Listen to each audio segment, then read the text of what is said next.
Salah satu makanan khas Sunda, tepatnya Bandung, adalah seblak yang sekarang disukai banyak orang. Sekarang Anda dapat dengan mudah menemukan dan membuat makanan yang sama dengan rasa gurih dan rempah kencur. Persediaan kerupuk melimpah saat itu di Bandung adalah sumber asal seblak muncul. Kerupuk baru tidak seenak kerupuk yang digoreng lama. Kerupuk lama pun juga lebih sulit dikunyah dan keras.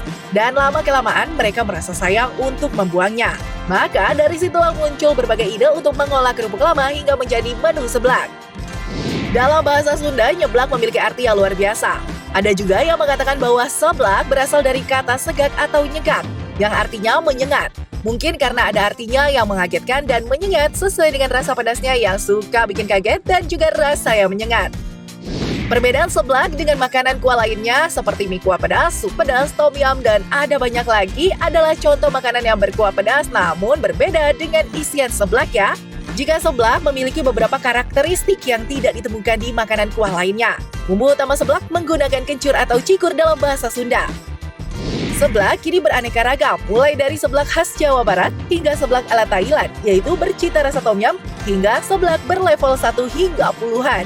Nah, seblak ini bisa menjadi pilihan Anda sesuai selera ya. Eits, tapi jangan sering-sering ya, karena bisa mengganggu kesehatan pencernaan kamu loh.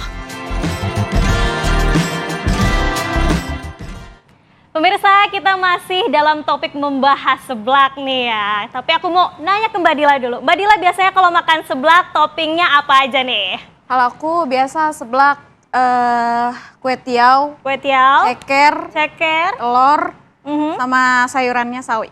Oke. Nah, tapi dokter kalau misalnya dengan topping seperti itu tadi bisa nggak sih memicu obesitas? Karena kan ya kita tahu kue tiaw kalorinya gede, ya kan? Betul. Itu betul banget Mbak. Jadi kalau misalnya kita lihat dari sini, ini kan makanan-makanan tuh kayak kue tiaw, mie gitu ya, terus kemudian kerupuk yang juga diolah.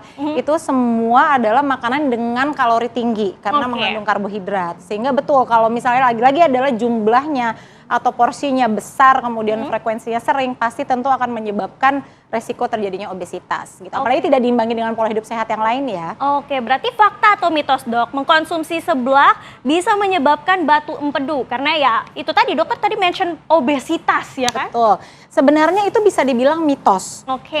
Kenapa mitos? Memang tidak menyebabkan secara langsung.